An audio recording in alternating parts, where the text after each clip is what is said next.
بسم اللہ الرحمن الرحیم۔ کتاب شریف المہدی فی القرآن،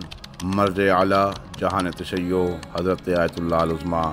سید صادق حسینی شیرازی دامت ظلہ کی تالیف شدہ کتب میں سے ایک ہے۔ یہ کتاب در حقیقت ان 10 قرآنی آیات کا مجموعہ ہے جو تفسیراً،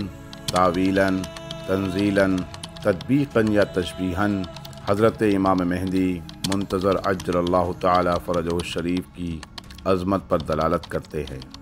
مرجع علی قدر دامت ظلہ نے ان آیات کو کتب عامہ جیسے سلیمان قندوزی کی کتاب ینابع المودہ وغیرہ سے ثابت کیا ہے کہ یہ تمام آیات امام زمانہ عجل اللہ تعالی فرجہ الشریف سے متعلق ہیں۔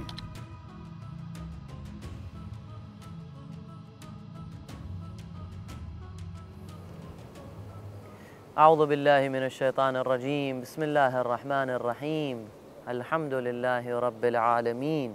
وصلی اللہ علی محمد وآلہ الطاہرین، واللعن علی اعدائہم اجمعین الی یوم الدین۔ ہماری گفتگو ان آیات کے سلسلے میں تھی کہ جو امام زمانہ علیہ السلام وعجل اللہ فرجہ الشریف کی شان مقدس میں نازل ہوئی ہیں، اور خصوصاً ان روایات کے ذریعے سے ہمیں یہ چیز پتہ چلی ہے کہ جو اہل سنت حضرات کے منابع میں ذکر ہوئی ہیں، اور ساتھ ہی ساتھ جو طریقہ رہا ہے ابھی تک اس پورے تسلسل میں وہ یہ ہے کہ اہل سنت حضرات کی روایات کو بیان کرنے کے بعد خود شیعوں کی روایات بھی آپ حضرات کی خدمت میں بیان کرتے ہیں، تاکہ جو معرفت ہے امام زمانہ علیہ السلام کی کہ جس کو حاصل کرنا غرض ہے ان جلسات سے، تاکہ ہم اپنے امام کی معرفت کے اوپر رہیں، جس طرح سے ان کے وقت ظہور میں اسی طرح سے ان کی وقت غیبت میں، غیبت کے زمانے میں بھی ان کی معرفت جو ہے پوری طرح سے انسان کو حاصل رہے، اور جب بھی وہ ان آیات کی تلاوت کرے تو اس کو امام زمانہ علیہ السلام کا جو ذکر ہے وہ اس کے دلوں میں وہ تازہ ہوتا رہے۔ جو آیہ کریمہ کی تلاوت کی تھی پچھلے جلسے میں وہ سورہ بقرہ کی 60 نمبر آیت ہے کہ پروردگار عالم فرماتا ہے وَإِذِ اسْتَسْقَىٰ مُوسَىٰ لِقَوْمِهِ فَقُلْنَا اضْرِب بِّعَصَاكَ الْحَجَرَ۔ جب موسیٰ نے اپنی قوم کے لیے پانی طلب کیا تو ہم نے کہا کہ اپنے عصا کو پتھر پہ مارو، فَانْفَجَرَتْ مِنْهُ 12 عَيْنًا، تو اس میں سے 12 چشمے پھوٹے۔ قَدْ عَلِمَ كُلُّ أُنَاسٍ مَشْرَبَهُمْ، سب کو اپنا اپنا مشرب پتہ چل گیا۔ مشرب یعنی کیا؟ یعنی جہاں سے ان کو سیراب ہونا ہے، ان کے سیراب ہونے کی جگہ پتہ چل گئی۔ قَدْ عَلِمَ كُلُّ أُنَاسٍ مَشْرَبَهُمْ، اور سب نے جو پانی تھا وہ پی لیا۔ تو جو اہل سنت حضرات کی جو روایت تھی اس کو گزشتہ جلسے میں بیان کیا، اس جلسے میں بیان کریں گے اس روایت کو کہ جو شیعوں کے منابع میں نقل ہوئی ہے۔ وہ روایت کون سی ہے؟ وہ روایت ہے امام باقر علیہ السلام سے کہ جس کو علامہ مجلسی نے اپنی کتاب بحار الانوار کی 36ویں جلد میں، اور اسی طرح سے کتاب بعض تفسیر کی وہ کتابیں کہ جو روائی تفاسیر بیان کرتی ہیں، مثال کے طور کے اوپر جیسے تفسیر نور الثقلین ہے، یا تفسیر البرہان ہے، یا کتاب الغیبہ ہے، یا کتاب کمال الدین ہے، اس میں بھی ان بعض روایات کے جو آپ کے سامنے پڑھ رہے ہیں ان کا تذکرہ ملتا ہے۔ لہٰذا میں مختصر طور کے اوپر ایک حوالہ دیتا ہوں تاکہ جو وقت کیونکہ محدود ہے زیادہ بات طولانی نہ ہو، اور ایک ہی حوالے کے اوپر انسان اکتفا کر سکتا ہے، ایک اہل سنت حضرات کے یہاں کا حوالہ اور ایک شیعوں کی کتابوں کا۔ تو یہ جو روایت ہے امام باقر علیہ السلام سے ہے، اور یہ بحار کی 36ویں جلد کے 365 نمبر صفحے کے اوپر موجود ہے کہ یہ ایک طولانی روایت ہے، اور لیکن ناظرین کے لیے اختصار کو مد نظر رکھتے ہوئے ہم اس کے بعض فقرات کو، اس کے بعض ٹکڑوں کو آپ کے سامنے تلاوت کرتے ہیں کہ فرماتے ہیں امام باقر علیہ السلام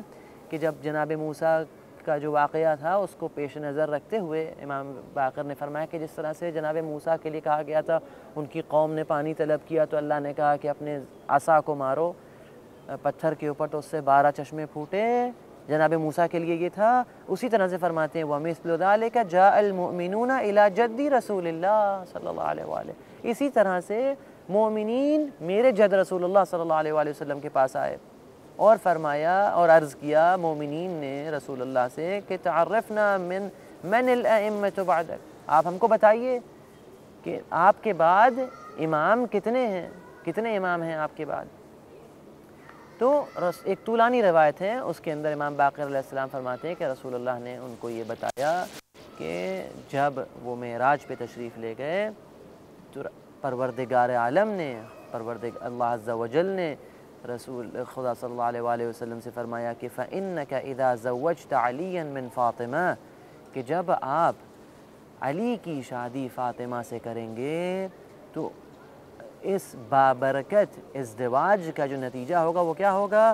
11 امام ہوں گے کہ جو حضرت امیر المومنین علیہ السلام کی ذریت میں سے، ان کی صلب میں سے ہوں گے،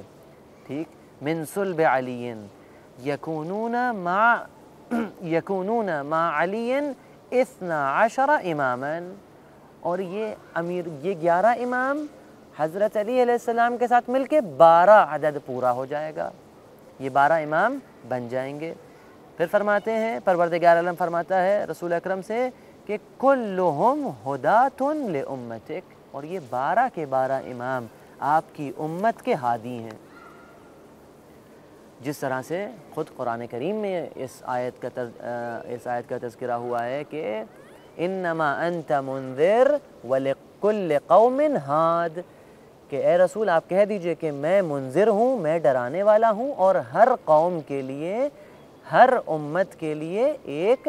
ہادی مقرر ہے، ہر امت کے لیے ایک ہادی کو مقرر کیا جا چکا ہے۔ اور اس آیہ کریمہ کے ذیل میں انما انت منذر ولکل قوم ہاد، اس آیہ کریمہ کے ذیل میں روایات موجود ہیں شیعہ اور سنی منابع میں کہ رسول اکرم نے فرمایا انما انت منذر، کہ یعنی منذر میں ہوں ولکل قوم ہاد، اور ہر قوم کے لیے ہادی ہے۔ تو جب یہ فرمایا تو مولا علی علیہ السلام کے سینے کے اوپر ہاتھ رکھا کہ آپ ہدایت ہیں، اور آپ ہدایت کرنے والے ہیں، اور آپ کے ذریعے سے مؤمنین ہدایت پائیں گے۔ وہی پروردگار عالم یہاں پہ فرما رہا ہے کہ کلہم ہدات لامتک، کہ سب آپ کی امت کے لیے ہادی بنیں گے، ہر امام اپنی امت کے لیے، اپنی قوم کے لیے ہادی بنے گا۔ یہتدون بہا کل امت بامام منہا، اور امت جو ہے ان ائمہ طاہرین علیہ السلام کے ذریعے سے وہ ہدایت پاتی رہے گی، جس طرح سے وَيَعْلَمُونَ كَمَا عَلِمُوا قَوْمَ مُوسَى مَشْرَبَهُمْ، اور وہ لوگ بھی اپنے مشرب کو جان جائیں گے جس طرح سے موسیٰ کی قوم نے اپنی پیاس کو ٹھنڈا کرنے کے لیے، اپنی پیاس کو مٹانے کے لیے جو چشمہ تھا وہ ڈھونڈ لیا، اسی طرح سے آپ کی جو امت ہے یہ بھی اپنی پیاس کو مٹانے کے لیے اپنے زمانے کے امام کے پاس جاتی رہے گی۔ اسی لیے میں نے عرض کیا تھا کہ یہ جو مشربہم ہے اس کی طرف غور کیجیے گا کہ قرآن کریم میں جو فرمایا ہے کہ وَقَدْ عَلِمَ كُلُّ أُنَاسٍ مَشْرَبَهُمْ، ہر قوم اپنے مشرب کو یعنی اپنی پیاس کو مٹانے کی جگہ کو پہچان جائے گی۔ اسی طرح سے امام کی جب معرفت ہو جائے گی تو یہ بھی اپنے مشرب کو جان جائیں گے، اور ہر قوم وہ اپنے خاص امام سے اقتدا کرے گی، اور جو اس کی پیاس ہے وہ بجھ جائے گی۔ کہ جس طرح سے دعائے ندبہ میں بھی اس کا تذکرہ ہوا ہے کہ مَتَى نَنْتَفِعُ مِنْ عَذْبِ مَائِكَ فَقَدْ طَالَ الصَّدَى، کہ ہم کب آپ کے جو گوارا پانی ہے ہم کب اپنی پیاس کو اس سے مٹا سکیں گے۔ پروردگار عالم کی بارگاہ میں دعا یہ ہے کہ وہ جلد سے جلد ہمارے امام کے ظہور میں تعجیل عطا فرمائے، ان کو اذن ظہور عطا فرمائے، اور ہم کو ان کے اعوان و انصار میں شمار فرمائے۔ صلی اللہ علی محمد وآلہ الطاہرین۔